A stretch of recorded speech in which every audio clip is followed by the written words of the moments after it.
income. Oh, so now we can. I hope you can hear me. Good afternoon. Welcome to the Income Tax Subcommittee of the Ways and Means Committee. It's been pointed out we already have a quorum here.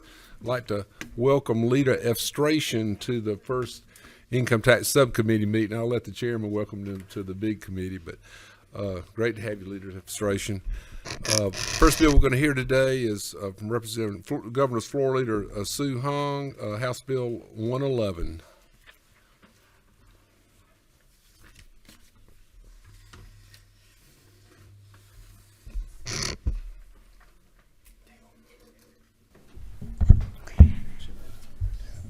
Thank you, Mr. Chairman and members of the committee.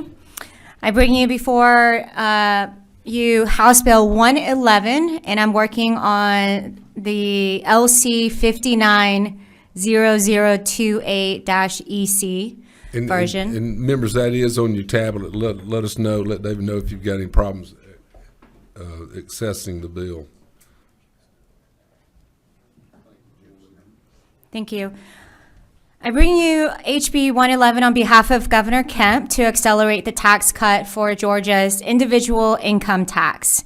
As many of you know, in 2022, the General Assembly passed and the governor signed into law HB 1437 to provide for the largest income tax cut in our state's history.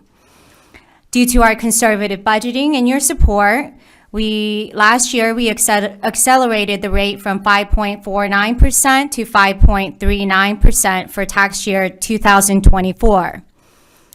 This year's proposal will further accelerate the rate by an additional 20 basis points to bring the rate from 5.39% to 5.19% effective July 1st, 2025 for tax year 2025.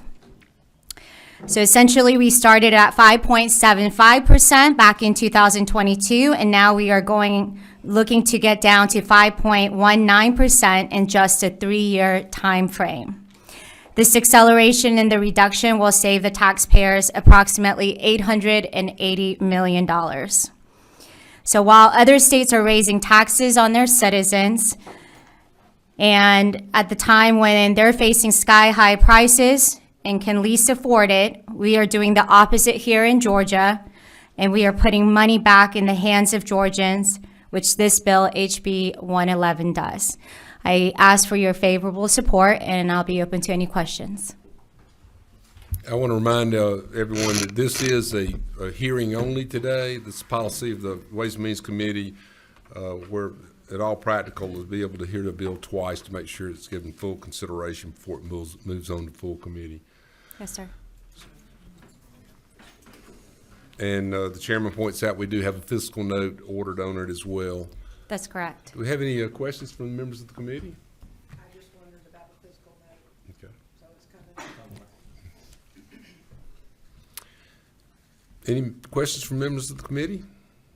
Well, I do want to confirm and point out to anybody that might be watching online that this is subject to all the triggers and that was in the original legislation. Certain conditions have to be met for these further cuts or the final cut actually in January 1st, 2026, when it would go down to 4.99%. So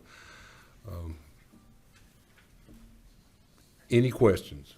Excuse me. I'm sorry. Representative Buckner. When you said trigger, it made me think of a question. Okay. I think most of us would agree we're kind of in uncertain times, and the changes that we made to this last year, we haven't had a whole lot of time to see the long-term impact or effect. And then if we add this to it, we won't know if something goes wrong where the bad came from. I'm just wondering, this feels, I feel uncomfortable with this. We've made a lot of tax changes in the last 2 years, and we add this to it. I know it's good for the citizens, and I'm not trying to add a burden to citizens, but I'm nervous about how this could play out over time, and be interested to see what the audit report says. Is that a question for the auditor? Is it not true? As the chairman pointed out, there are certain fiscal success markers, and those must be met in order for us to continue this acceleration. Due to hopefully continuing our conservative budgeting, we'll continue to meet that, and we have met that each year, and that's why we're able to do this. Lead demonstration. Thank you, Mr. Chairman. To the representative, isn't it true that going back to, I believe it was 2018, maybe it was 2017, that we've had incremental reductions in the income tax rate so that we could really gauge those reductions and that we could bring forward and support policy like this, knowing what the implications would be from it, and that this isn't just a one-off. Just with respect to my colleague here, that we have had quite a bit of time to see the impact of passing this policy and the successes, not only for economic growth that results from a reduced tax rate, but also really sending the message and being clear that philosophically taxpayer funds belong in their wallets rather than government coffers when we have the ability to do this, that reducing tax rates is appropriate. Isn't that true? Yes, Majority Leader, and thank you for pointing that out. Obviously, you've been in the legislature when all of that was going on, so I appreciate you for those remarks. Chairman Martin. Yeah, just to follow up on the leader's question, isn't it true that this is a linear issue? I mean, we know how much is raised from the number we're at now. I believe we're at 3.9 now, correct? That's correct. And we know how much money that raised, so it's just a math problem. We really know how much .2 is going to cost. And we will do the fiscal note as the lady mentioned and as the chair will request, but we sort of know what that amount would be. And isn't it further true that this is even more important to Georgians, given the federal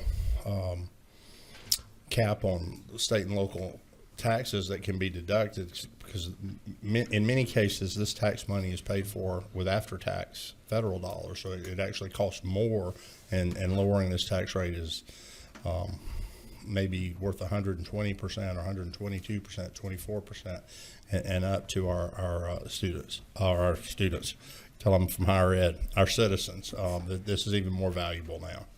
Yes, thank you, Chairman. Thank you, Chairman Martin. And is there any final questions for the author of the bill? I have one question. I think you may earn the right to ask it. Chairman Blackman. Thank you, Mr. Chairman. And to the author of the bill, I would imagine some consideration has been given to the fact that we happen to be nestled in a very competitive region, and that we see the top rate going down in states all around us, and that's on top of 2 states that have no income tax. Is that correct? That is very correct. Yes, Your Honor. Thank you very much. I mean, yes, Your Chairman. I said Your Honor. Not a courtroom. Switch ways, sorry.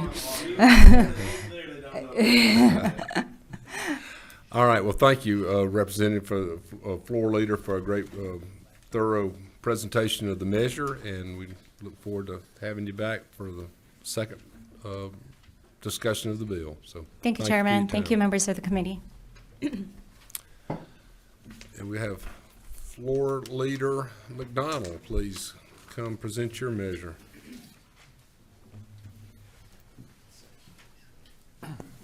Sir.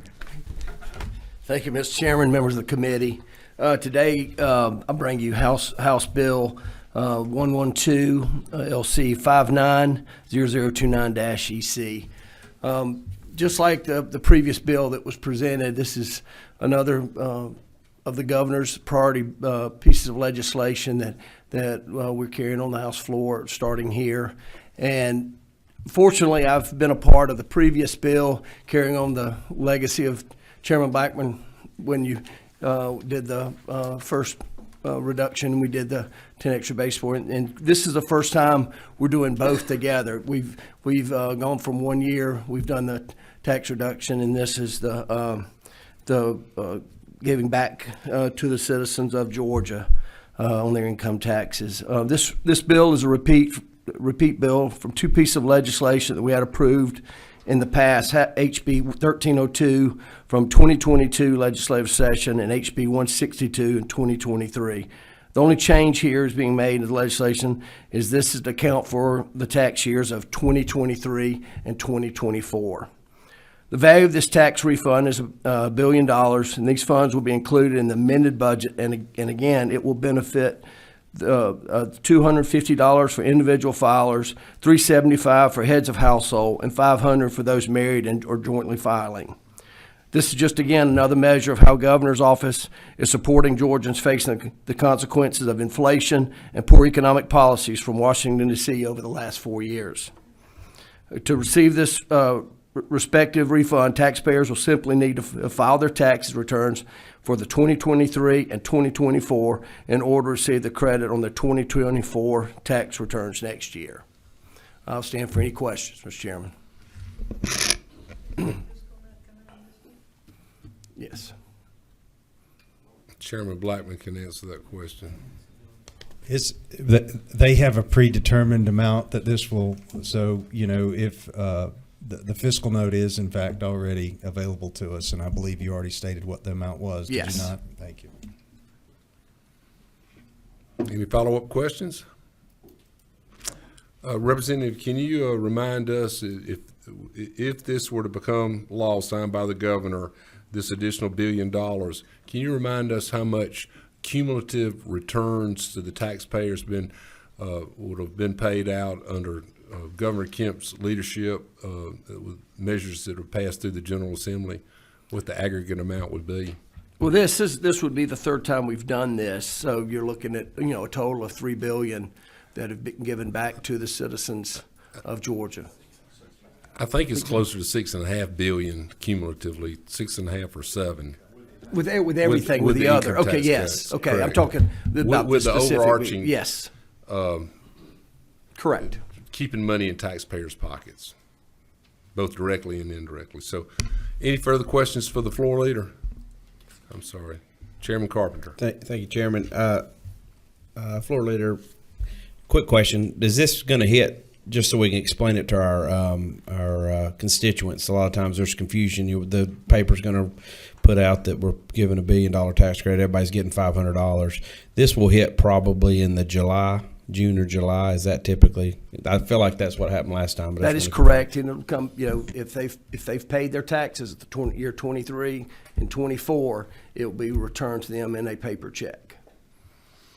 The key is making sure you tell your citizens, they may call you on this, you had to have paid your 23 taxes and 24.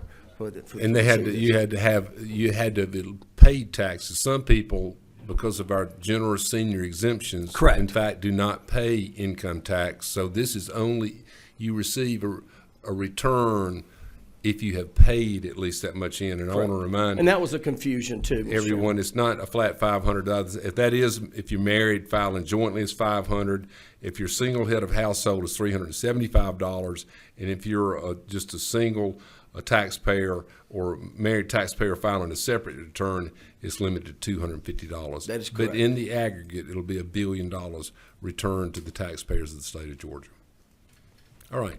Thank you, Floor Leader McDonald, and we thank you for this first presentation of the measure, and we'll have you back for the follow-up. Thank you, Mr. Chairman. Thank you, members. With that being said, that's all the Income Tax Subcommittee Ways and Means had before it today, so this Income Tax Subcommittee stands adjourned.